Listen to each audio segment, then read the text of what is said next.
Welcome to Miami Nice. I'm your host. Welcome to Miami Nice. This is my co-host Katie Walsh, and we're drinking. What are you drinking today, Katie? I'm drinking a mojito. I have ice this time, thankfully, and a lot of shrubbery. I have like a whole bush in here. I've gone slightly crazy. I've gone a dirty mojito this time around. Ooh, is that with the spiced rum?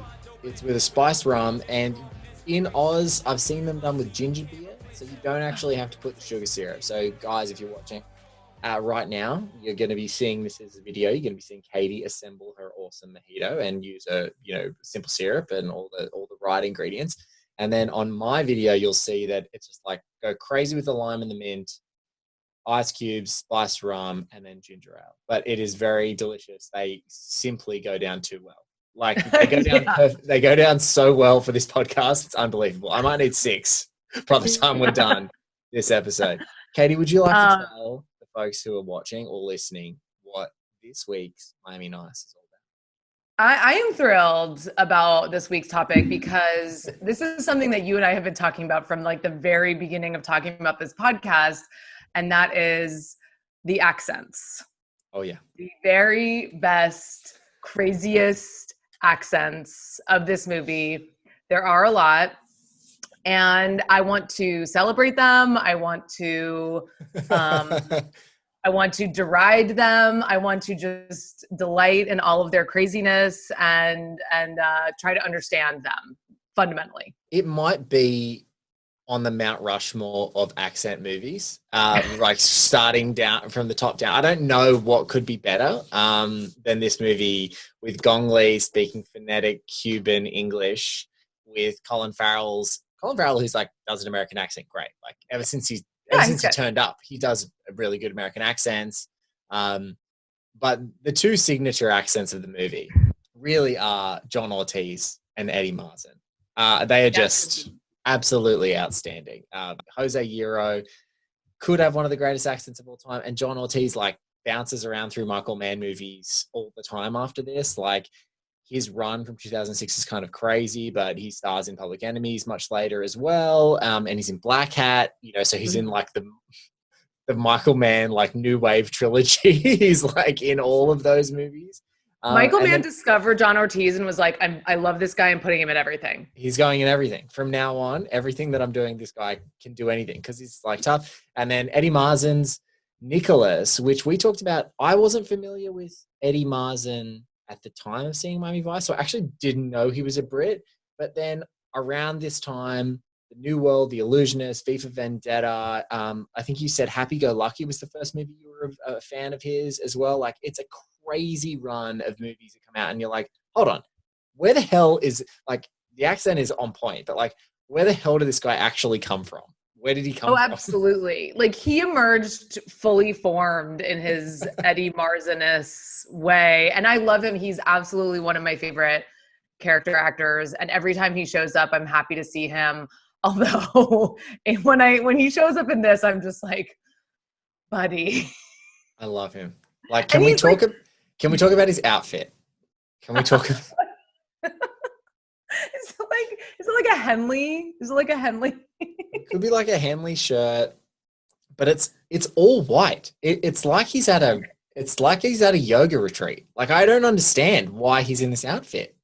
He's living the Miami lifestyle. Going to Puff Daddy's white party. Oh, yes. He's getting into the linen life. It's all linen all the time for Nicholas in his amazing apartment in downtown Miami. But like when I saw this, and I think, I correct me if I'm wrong, I think it's in the director's commentary, but like when Eddie Marsan came to read for Michael Mann for this movie, like they'd already had this like strange Cajun. I guess they'd said that that's the kind of guy that they wanted to. And so Eddie Marsan walks in with this Cajun accent as a Brit, walks in, and Michael Mann like admits, he's like, I didn't actually even know that he wasn't Cajun. I just thought he had a really unique accent. And so like he comes in and just crushes, and you're like, that's not Cajun. Like it's surely not, but whatever it is, I like it. Like it's not Cajun. Like, let's just be really clear. It's not Cajun. On the director's commentary, Michael Mann says he's doing New Orleans accent. And I'm like, buddy, my man. My man. Speaking of someone from the Virgin Islands, I have a little bit of authority about accents. But I'm also like, that foghorn leghorn sounding motherfucker is not doing a anywhere close to like authentic regional accent. I mean, there's like, it reminds me of, there was a sketch on SNL that when Daniel Craig hosted a couple months ago, and Beck Bennett does this dialect coach, Yes. Southern accent for Daniel Craig. Did you see that sketch? I've seen this clip. It's good. And he's just doing the most horrible backwoods, like Appalachian stereotype. And I'm like, did Eddie hire him for his accent? Because it's so like, I mean, he sounds like Foghorn Leghorn, the red chicken from Looney Tunes, right?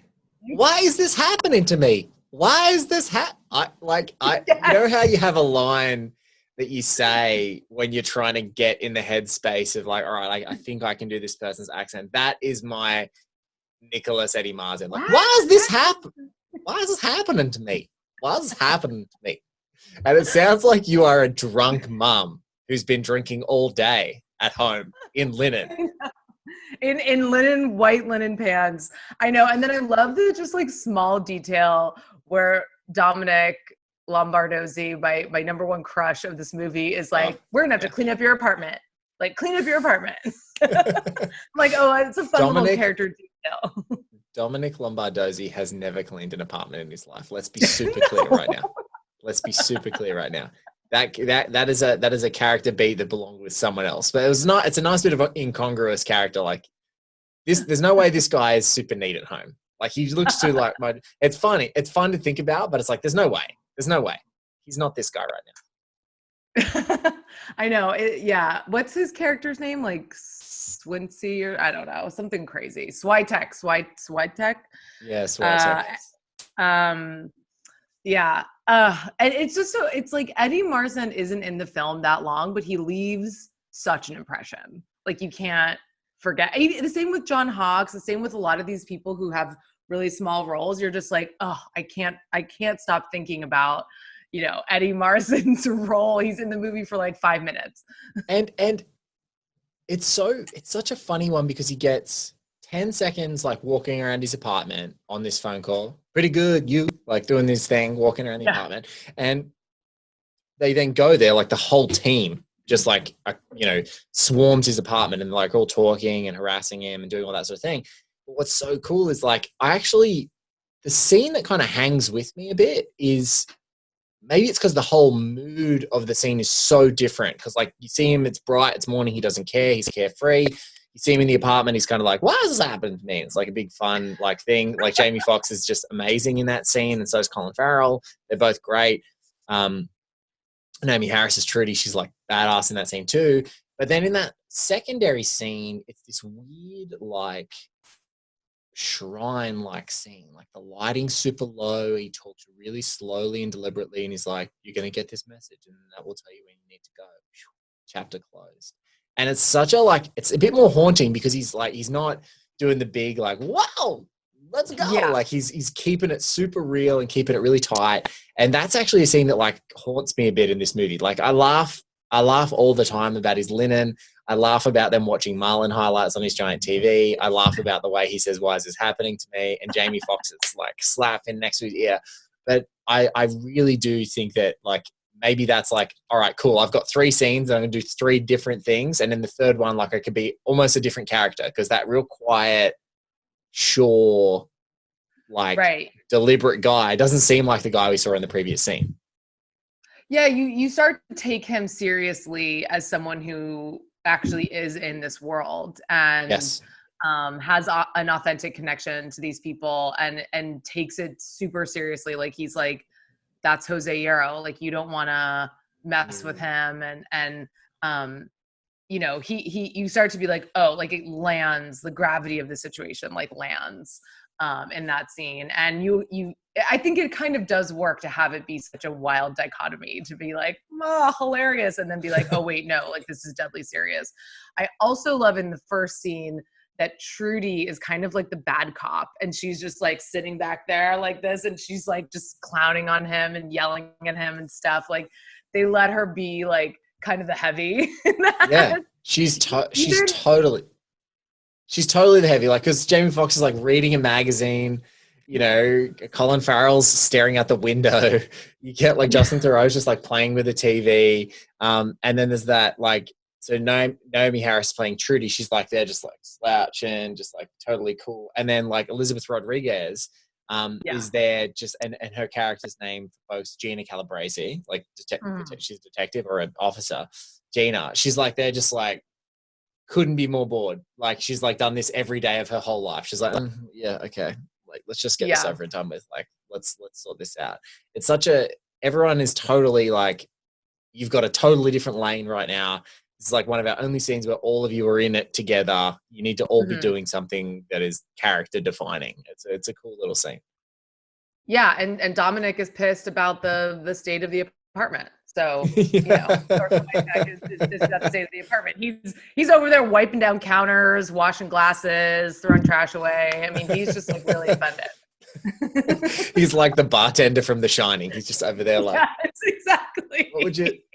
Anyone want a drink?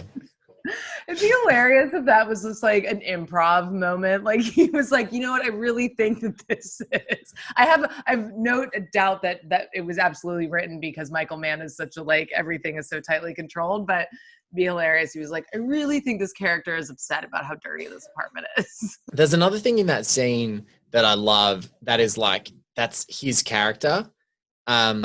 That leads up to the why is this happening to me, which is why I love it so much. It's like that great scene where like Jamie Foxx claps and he does that really rhythmic, that's the sound of the air rapidly collapsing out of your body, whatever he says. Like he says it in this beautiful, like he's singing a rap song, and it's such a cool little moment. But he's batting 10,000 in this moment when he's like, that's Jose Yero.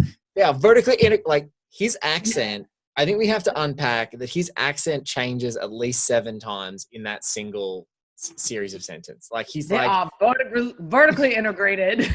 Yana, I said, boy. He sounds like fucking Colonel Sanders or something. Like that was the first thing that popped into my head. I was like, what is this? Like, he's like, yes, I'm a very serious British actor. I have to do an American Southern accent. Okay, I shall study the greats. I shall study Foghorn Leghorn. I shall study Colonel Sanders.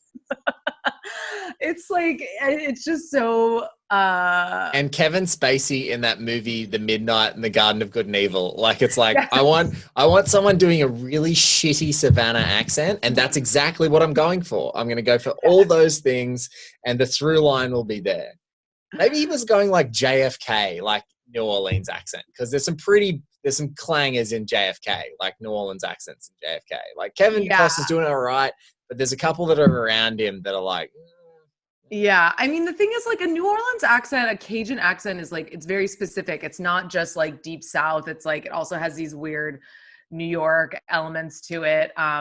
So, I mean, if you're going to like say something's that specific, you better get those coaches going.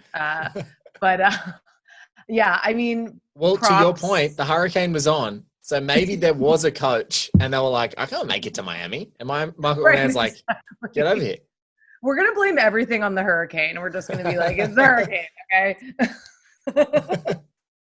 Oh, man. But but I almost like don't want his accent to be good. Like I want it to be bad. It would not. You've got to think of like, I think of great, like amazing performances.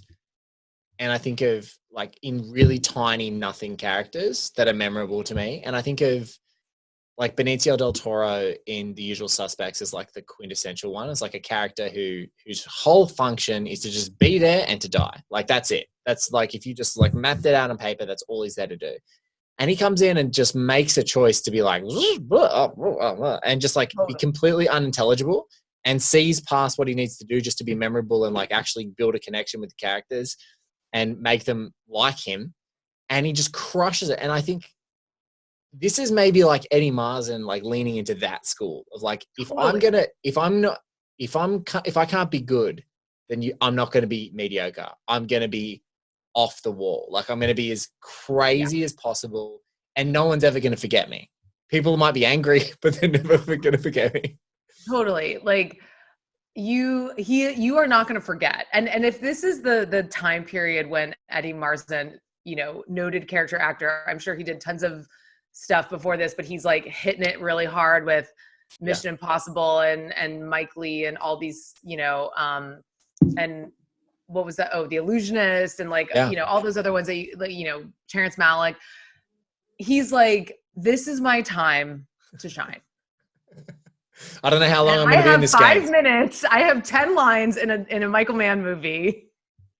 And you are not going to forget that I am in this movie. He's not going to forget that I was in this movie. They cannot cut me. I'm going to crush this shit. I'm going to knock it out of the park. See, like, John Ortiz has got the luxury of, like, he's the villain. Like, although, like, Archangel Jesus de Montoya is, like, the villain. Like, John Ortiz is, as his sort of lieutenant, is really the villain of the movie. So he gets, like, he's like a completely different entity because he has so much more to do. Like, so if he's good or bad or indifferent, like, he's got more scenes, more approaches, some soft, some hard, some mean, some like trying to be charming. He's got so much more to do. Whereas like Eddie Marsan, they're like, dude, you got 5 minutes here. All right. This is your movie to make in 5 minutes. All right. Yeah, that's it. Exactly. And then, he's going to go give like the most amazing performance of his life in Happy Go Lucky, which is like one of my favorite movies, and break your heart and like leave you on the floor. And you're going to be like, wait, that guy can do that? And it's amazing. I love actors. He's so good. There's another movie. There's no. I love actors.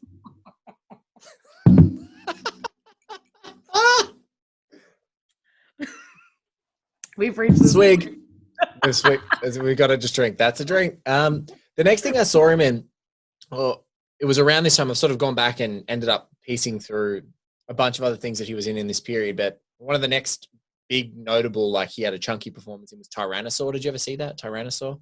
It's an exceptionally brutal British drama. I saw it at Sydney Film Festival. It was really small. I think it had Olivia Colman in it. I'm just gonna, like, while we're talking here, see if I can. Yeah.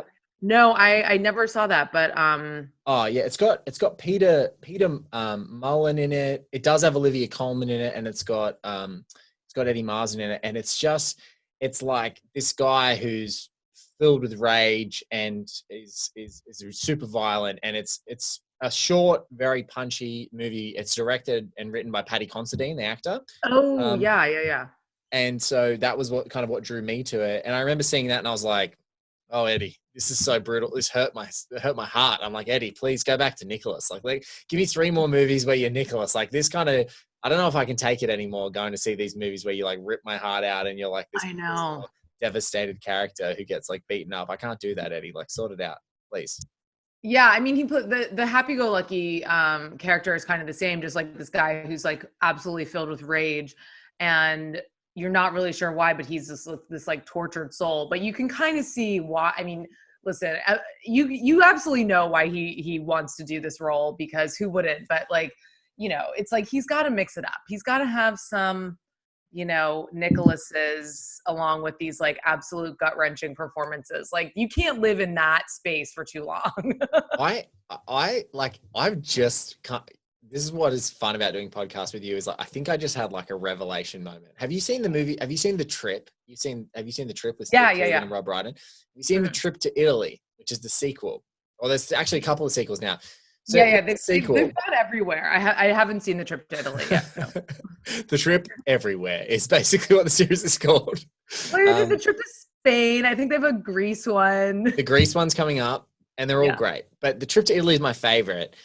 In it, Rob Brydon, he's like the fake Rob Brydon, the movie Rob Brydon, gets a job offer to play an accountant in a Michael Mann movie, a fictional Michael Mann movie in this universe. And he has Steve like on their trip, like he runs the lines and Steve films him and directs a little like clip that he's going to send off to a casting director. And I'm like, Man, that's a funny bit because like Steve Coogan's so pissed that Rob is getting a chance to be in a Michael Mann movie. So it's like got that great energy. And he's like, and it gives Steve the opportunity to be like, are you going to do that accent? Because he's doing a really bad Pacino. But I just made me think that like, maybe that's one massive inside joke at Eddie Marsan's expense. Cause like they could be his contemporary.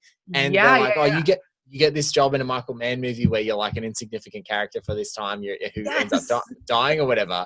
And they're like, no, we're going to take the piss out and we're going to do a bad accent and Michael Mann's going to hire him anyway. And it's like, so I'm going to throw that into the universe. That's my theory.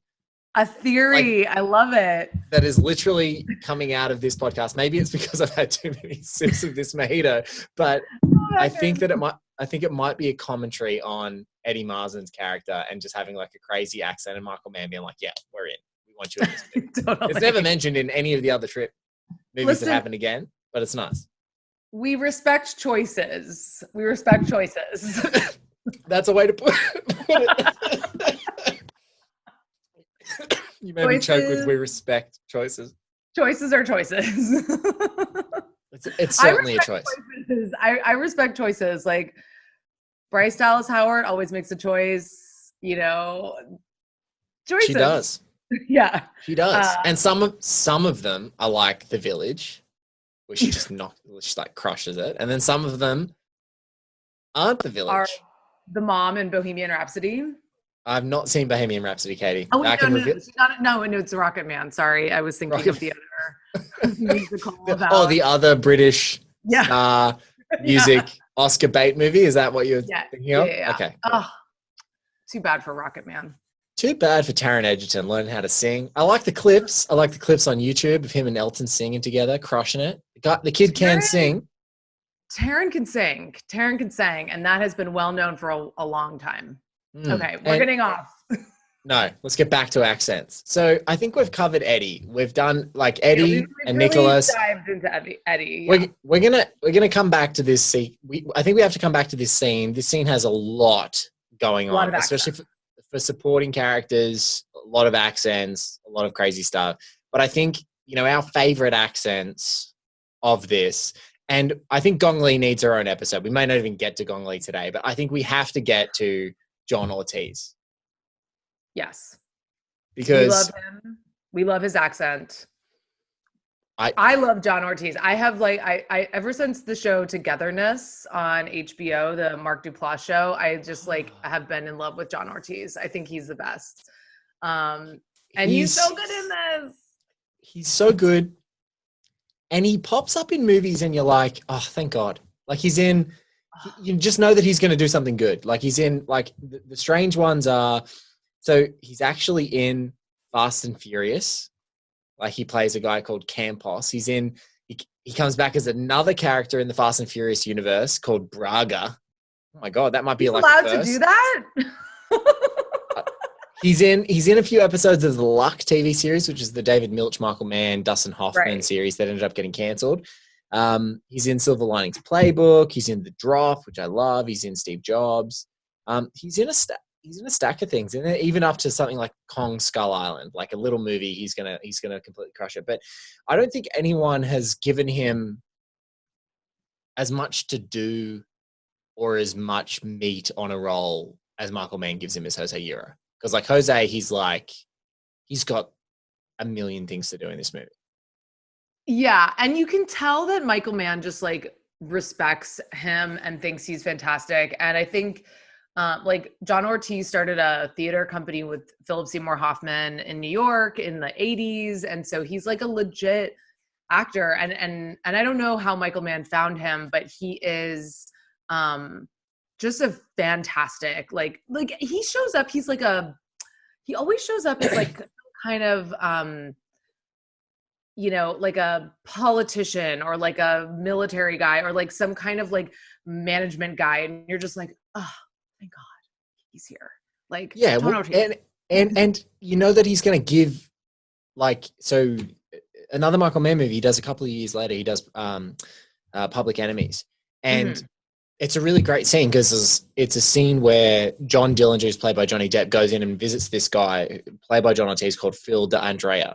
And he walks into this room where Phil D'Andrea is like, hey, you might rob banks, but we make more money out of gambling of organizing illegal gambling in the United States, then we make daily what you make in any of your bank robberies, and we make it 365 days a year. And so he's kind of like, he's almost like a signpost of like, you're old, like you're obsolete now, it's over. Yeah. And it could be such a shitty scene, but he kind of gives it with this like matter of fact, like, it is what it is, man. Like, this is life. You better like figure out what you're going to keep doing, because all this bank robbing shit's not going to fly for much longer. And he kind of completely crushes it.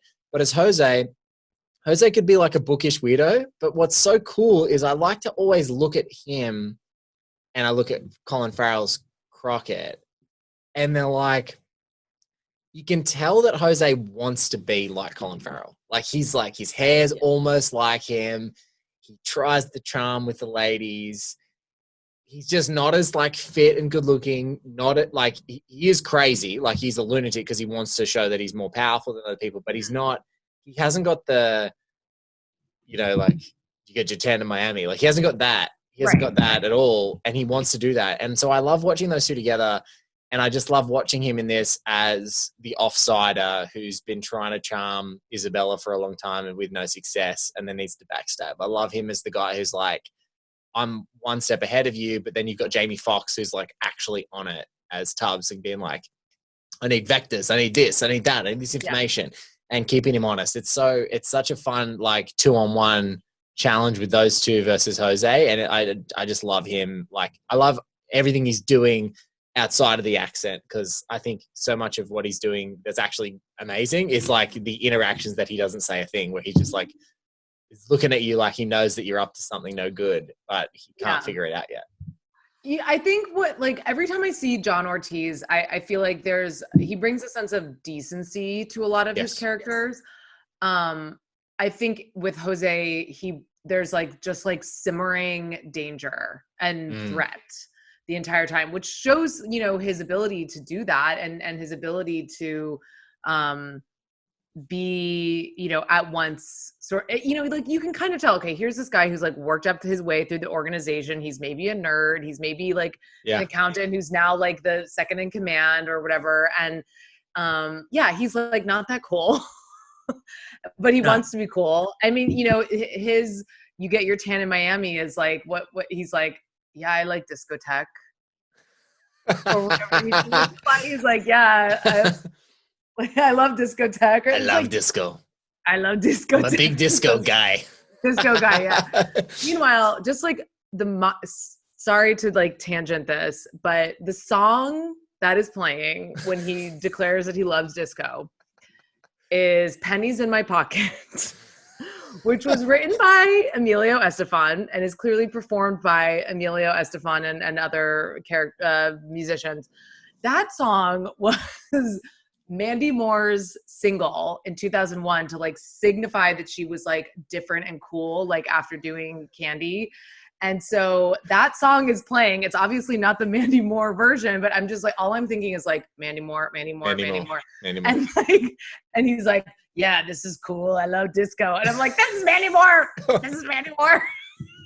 We may have to do a special non-video soundtrack episode, which is just Katie ripping track by track, us just talking through it, her being shamefully disappointed by every choice on the soundtrack. And we might have to like cut it in. We could definitely do bits and pieces, but I don't know. YouTube will certainly kick us off if we play the track. Yeah. So we might have to just like do a separate audio one where we just take the whole soundtrack track for track. Everyone just YouTube Mandy Moore, Pennies in My Pocket. Okay. I feel like a crazy person. I'm like, Mandy Moore sang the song, you guys. This is a Mandy Moore single. Seriously. And then they're like, anyway, it was her like trying to be edgy and like not a teen pop star. Anyway, it's like, it's deep in the Mandy lore. And so to have like a hardened from deep within the Miami Vice lore, we are deep in the Mandy Moore lore. The universes continue to collide on this show. Yeah. So like to have this hardened Colombian gangster drug dealer be like, I love disco.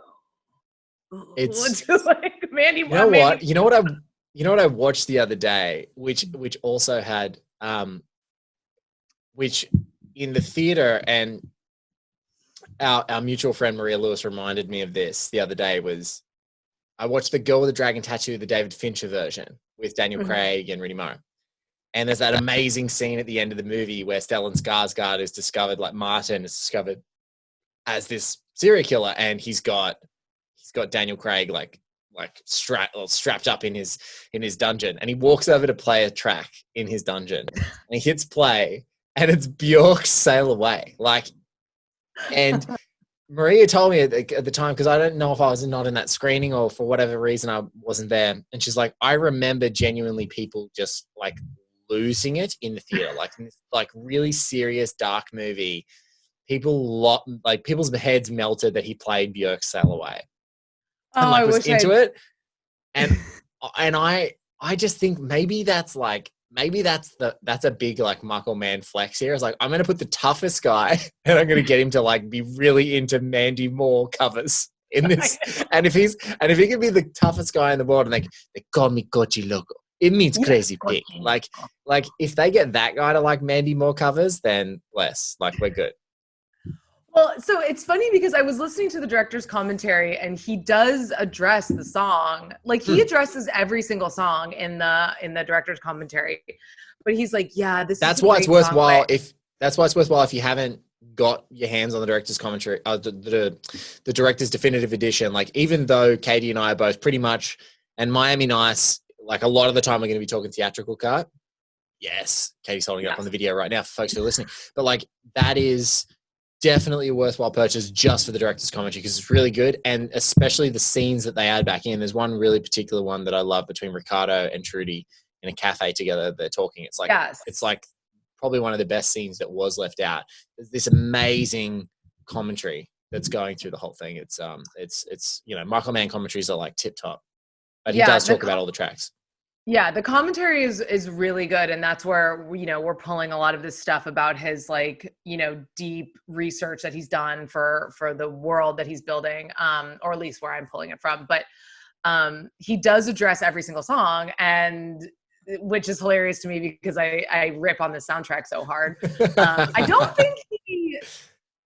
think he addresses the Linkin Park usage, but he does address the Nina Simone song the Nina Simone remix that comes right after that. But anyway, he's like, yeah, this song is by Emilio Estefan and blah blah blah, and it's whatever. And he's just sort of but I'm like, but you didn't say that it was Mandy Moore. Well, maybe he didn't He probably didn't know. But I will say that the Mandy Moore song did come out in 2001, so there's plenty of time. But I just remember it so intensely because, I was still in high school or, about to graduate from high school, and it was Mandy Moore's edgy now. So that song is just imprinted on my brain. And that's just me. That's just my context. It's not everyone else's context. It's not Michael Mann's context. So, but maybe we can teach him, about the Mandy Moore single. But anyway, it's just very funny to me. This is an educational podcast, all right? Yes. And so if Mr. Mann, who I've spoken to and honored to chat to a couple of times, if he ever does listen, he'll know that, one day we just need to know. I need it on the record. We need it on the record that you may. And what I wouldn't put past it, though, because there's two really cool interviews a long time ago. It was Moby was talking about working with Michael Mann at the end of Heat, and then he's frequently collaborated with him since, and he talks about Michael Mann at the time being a huge physical media CD guy. He had CDs after CDs after CDs he poured through to find different tracks for projects he was working on, whether it's a movie or a TV show or whatever. He was a guy who was pretty connected. But the famous story goes for the classic Last of the Mohicans theme, which eventually won Best Score, was that his wife found that popular Irish tune and said, I think this is the kind of thing you found. So I wouldn't be surprised, like if it was his wife, maybe it could be one of his daughters, his wife who knows at the time, like they know the track and then they hear a cover of the track later on or like an original version and they go, oh, this is really good. And it's got a completely different tone. And like, I honestly wouldn't put it past him to be recommended a track from someone that he knows or to have heard it and to be like an earworm and go, is there a version of that? Because I like how it sounds or whatever. So, you know, I think that's another theory that can come out of this show today. Like my theory is that the Trip is talking about Eddie Marsan and your theory is that Michael Mann's, maybe his daughters, one of his daughters is like a Mandy Moore, huge fan, a Stan from 2001 from way back. And, you know, it is what it is. And, you know, the fact is that like Emilio Estefan and Gloria Estefan are like iconic artists from Miami. So if you're making a movie about Miami, you don't have damn Estefan in it, like you're trash. So put an Estefan in your Miami movie. I love that. They're like, they go to the MPAA and they're like, there's no Estefan in this. It's called Miami Vice. Yeah, it's required. We're not rating it until you figure it out. Just turn it around and we'll figure it out when you guys. He's just like, that one's fine. Yeah. So let's talk more about, I think John Ortiz's accent is outstanding in this movie. Like, I think it's good, but like, I need to know from you as an American and as a local, especially like a Virgin Islander, and like the interactions that you would have and knowledge you would have of like Cuban American or South Americans that have come up into America. Like, is it just like a complete clanger? Because my Australian ears, I'm like, there are some things that I'm like, that's a bit forced or it's put on. And maybe that's because many years of now watching him doing other stuff. But like most of it, I think is pretty good. Whereas Eddie Marsan, because he's a Pom, because he's British, and I can hear how different his standard accent is versus what he's like throwing out there in Vice. I'm like, oh, that's bad, like instantaneously. But my ear maybe is not as trained for like what he's doing with it. You know, I mean, I don't know that I can comment on like how authentic it is because, but yeah, I mean, it's consistent. It's good. The thing is, it is bold. It is, like he is making choices.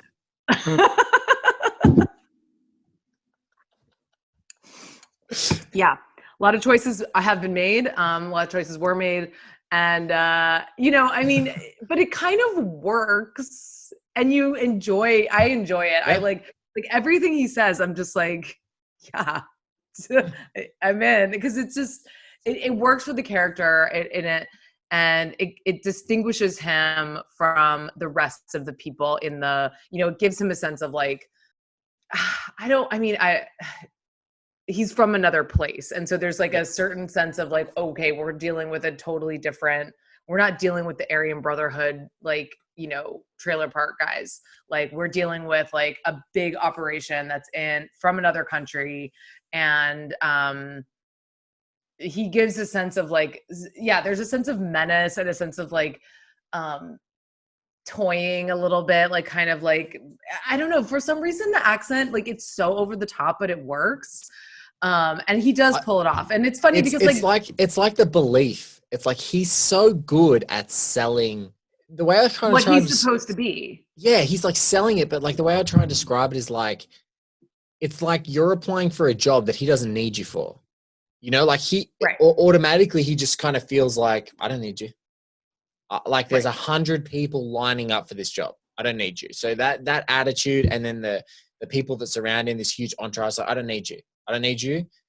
You guys are going to audition. And that's what the cool scene is, where they're like, you know, business auditions for us. Like that's the great sort of counterpoint to that attitude. But he's so cool that it like goes over the top and it like just sells you so well on that. And I think it's just like part and parcel of, he sells it, and it might sound a bit like a clanger, but then in the next second, he's like sitting there smiling or looking at you, like nodding at you. And you're like, this guy, like he kind of has to go along with the ruse, but he just knows instantaneously from the first time he meets him that something's wrong. And he keeps saying it. Like he even says that line, he's like, something is wrong. Something is wrong about them. And so you kind of get it, and he just crushes it. Yeah. And I love watching him and Jamie Foxx interact. Like, Jamie Foxx is obviously not doing an accent, but like there's, like you said before, like there's like a certain like musicality to the way he delivers certain lines and the way they sort of like threaten each other. And the scene where they first meet is so great. And he's, you know, like, what's this Jackson Pollock line? He's like, it's not a Jackson Pollock. Like, no, it's Jose Yero. Like, they're doing this like little like routine almost that they've like that they've come up with, and Jose is like, I don't like the way your partner looks, and he just everything that Jamie Foxx does, then he leans in. He's like, yeah. They lean in, and then they're just like, they're going to that. Like, I just would die to know the relationship between John and Jamie. If they were like having fun, or if they were. I bet they were having a ball.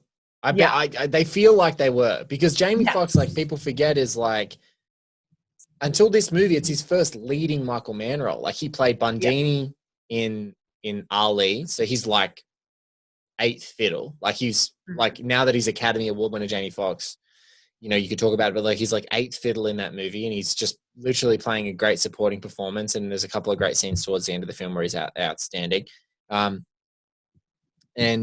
then he goes into Collateral, and he's playing second fiddle to the biggest movie star in the world, Tom Cruise, and again gets an Oscar nomination for just crushing it in that performance as well. Oh, he was leading up. One of my favorites, yeah. Yeah, he's just that Collateral performance is so great. But so then now he's like leaning into it. So you feel like, I think that's where Jamie Foxx has always been in my mind, that's where his best performances are. They're all where, you know, other than Ray, where it's like it's so heavily leaning on him. Other than Ray, like any performance where he's like bouncing off of someone, like the whole Christoph Waltz relationship in Django, like that's where he just goes out of this world. And like he's bouncing off of Leo, he's bouncing off of Christoph, like, and the director's like, you are here to bounce off, and they know exactly what they want from him, and like that's where he just like kills it. But yeah, in this role, I got to imagine, like, because he's talking to like someone who's succeeding him in being that guy that's in Michael Mann movies who delivers killer supporting performances. Like, hey, dude, I was you like a couple of years ago. You could be in the next Michael Mann movie as the lead. Who knows? Yeah. Yeah, no, you can definitely tell that they're like, because there's just such an electricity in those scenes between them. And like Colin's great too, but like it's the John and Jamie like dynamic that really is like fun in that scene, which is, I just love that scene. I was rewatching it right before we started, where they're just going back and forth and talking shit. And, you know, he's like, he's like, I don't like the way your partner looks. He's like, you don't want to fuck him, do you? Like, you don't want him to like, you know, carry your cocaine around. Like it's so, that is not the exact dialogue, but I actually might like it better. Can't remember. No, you can take a drink. Now we have to jump from John Ortiz, because we're going to come back and talk about Jose Yero. There's one other accent that I want to talk about before we finish this episode, and it's a killer accent, and it's such a weird character, like just top to bottom. Michael Mann made some choices. The character's name is FBI agent Fujima, Fujima, played by none other than Irish acting legend Liam Neeson's best bud from way back, Ciarán Hinds, doing a middle American Chicago, maybe Washington-ish, like FBI accent, playing a guy named Fujima, which is a Japanese surname. Yeah. And it's a real cracker of an accent. Just he's making a choice. He's a guy who's been in a sack of things, but I'm just like, I so rarely see him doing his like natural accent. He's doing this kind of generic and weird accent, and there's a few moments where him and Colin Farrell like go head to head. He's like, my man got killed, and like there's some actual energy where like, oh, you kind of get a taste of what the real flavor of his accent is in amongst that generic accent. But it's like it's a weird one. He's making that whole, like you said, like that whole everything about that character is a mystery to me. It is when they're like yeah, it's Fujima, and then I see Ciarán Hinds, I'm like, okay. But you know, listen, I mean, we don't know. Sure. We don't know. And I was like, he can kind of play like anything in a way. Anything. Like he's sort of like what was it like? He was in the Joss Whedon, like Justice League, right? He plays that monster in it. I don't know what he plays, the big bad guy. Oh yeah. I'm gonna have to have a look at it because What's that monster called? It's like Ice Stormbreaker or something. I don't know. It's like a weird. No, it's like Iron Claw. I don't know. What? Steppenwolf. Steppenwolf. Yeah. Yours are better. Iron Claw is so much better. That movie sucks. And he's later in the Terror TV series, which is terrific. And just for parents at home, he's the voice of like the wise old rock troll in Frozen. Just but yeah, so he's been in so many things. He's been in Rome, like he's in the HBO series Rome. He's in Silence. Yeah, I love him. I think he's an amazing actor. I loved Rome. I stan Rome. Yeah, but he always plays like sort of like vaguely British. Like I feel like you rarely hear his Irish accent. But yeah, I can't remember. And he even plays like, yeah, it's always vaguely British. Like he's Dumbledore's brother in the Harry Potters. He's in Tinker Tailor Soldier Spy, but that's like vaguely British as well. I'm just trying to like go through. He's in Bruges, like where he's uncredited as a priest. He's in Lara Croft, The Cradle of Life, starring Angelina Jolie. So his resume is like crazy. He's been in he always pops up and stuff. Yeah, like he's in Game of Thrones. I think he plays a wildling in Game of Thrones. But yeah, I mean, I love Ciarán Hinds, and it's like all the casting of all the sort of minor characters is so good, and you're just like, oh yay, John Ortiz, and that's not a minor character at all, but you're like, oh great, John Hawkes, or oh great, Ciarán Hinds, or whatever, but or oh great, Barry Shabaka Henley, who we love, but the accent, the name, the like, I'm sure there's a reason for why he's Fujima, because there has to be a reason. But like, yeah, and everything about that character, every time he's on screen, I'm like, what? Okay. Like, and also, like, I think I don't know if it's like maybe he and Colin Farrell had a really good relationship because they have great scenes where the whole point of the scene is for them to go. Obviously Fujima is like, the first scene is like a passing of the torch. Yeah. But other than the passing of the torch scene, they've got to have a massive conflict. And then Barry Shabaka Henley and Jamie Foxx's characters have got to cool everything. Like literally Barry Shabaka Henley says he's like, cool down. Like he's got to like take the edge off the scene. They've got to do it. And in that second scene where they're like, we're taking it, we're going to the next load. And they're like, no, he's like, you got to take these guys out. That whole next scene, the whole point of it is like, let's have Colin Farrell have a fight with Ciarán Hinds. So two Irish guys, both like, very kind of effortless, both tough guys. Like, let's just throw them at each other and just see what happens. Fireworks in this scene. And so it's such a banger of a scene because they like go at each other. But again, you're trying to measure what this guy's doing with an accent. Usually when he's like at 11, he's like screaming at Colin Farrell, and then sort of angrily going, do it, and then just walking away. Like he's, it's one of those cool things where that's the choice that they're making in those moments. And I can't get enough of him, but like, it's the same as Aussies. There's a lot of Aussie actors that I'm so relieved when I actually get to see them do their accent again. Like Eric Bana, like there's a guy who did Chopper, and people are like, oh, he's amazing. And you're like, yeah, because he's super charming and he knows how to do like a really bogan, that's like white trash in Australian language, like a bogan accent. He knows how to do it. And he does that Chopper impression as Mark Chopper Reed. And like, you never really see him again until Kind of Funny People, playing like an exaggerated version of Eric Bana doing an Australian accent. He's super charming and like, he just bounces off the screen and you're like, oh, he's amazing. But like, it's not the same. Like, I think Colin Farrell's like one of those rare guys who you don't really even know that he's Irish, and you don't see how much of an X factor it is until you see him play Irish, like say even in The Gentleman, which I know you're not a huge fan of. I like it.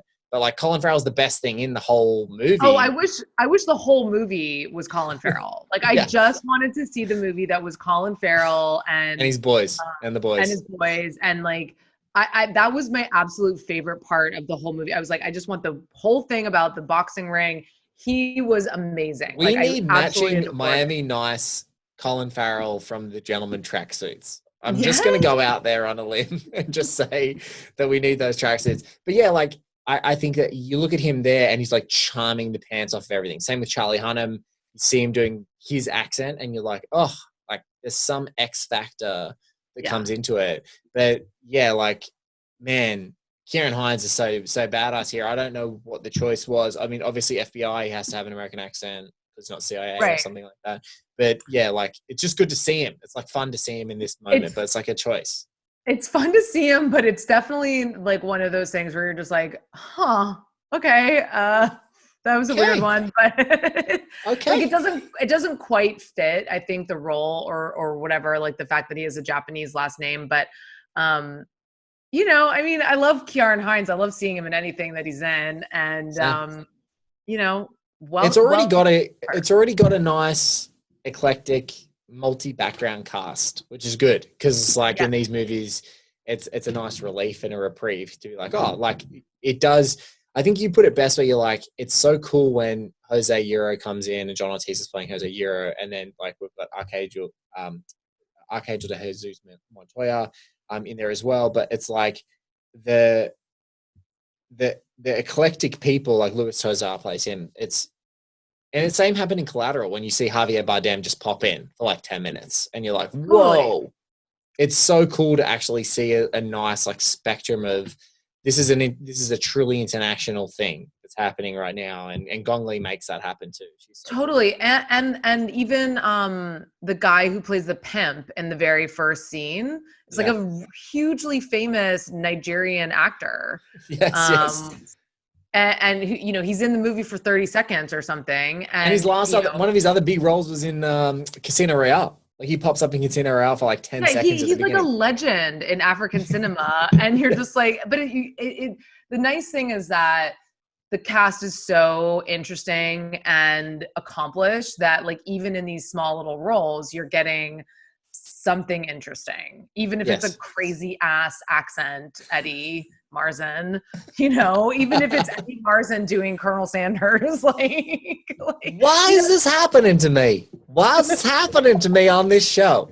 But it's fun, you know. So it's you're really nailing it, Blake. That's the only line I have. I've watched this movie, as you know, so many times, and I deeply love that. And so it's like there are certain lines where someone actually is like being a bit woe is me. If anyone ever around me said, why is this happening to me? Immediately I'd be like a parrot. I'd be like, why is this happening to me? Why is this happening to me? I wouldn't be able to help myself. But no, I love him. You know, this is what Miami Nice is all about. We're going to sit here and we're going to spend like 40 minutes to an hour, often under the influence of mojitos, unpacking something. But at the end, we're just going to say unequivocally, I love it. I love it. It's good. We love it. It's good. I'm into it. I can criticize, but that's what? Like, it's just like criticizing someone you love in your family. Like, you love them. You love them. We love Eddie Marsan. I can make fun of Eddie and Ciarán. You know, I mean, I don't want to, but like, I can kind of what the fuck is going on there, and still be like, yeah, I loved it. It was great. So yeah, totally. So that is exactly right. Well, I think that's a perfect way to go out. We made some choices. They made some choices. We made some choices. We made some choices and some theories. And we'll see you next. I love a theory. We have to have theories every week. We're getting more theories. Some will be spontaneous theories like that one, because I literally watched The Trip like not so long ago. So I'm like, man, I wonder, because I kept wondering, like, why did they do that? Like, what's the joke? I was like, what's the joke? Because the joke has to be at the expense a little bit of someone who they love, because they love Michael Mann movie. Like, they love Pacino, they love De Niro, they love Michael Mann, like these guys. So who's the joke? Oh, it must be Eddie Marsan. They know Eddie Marsan. So we're going to catch you on the next episode.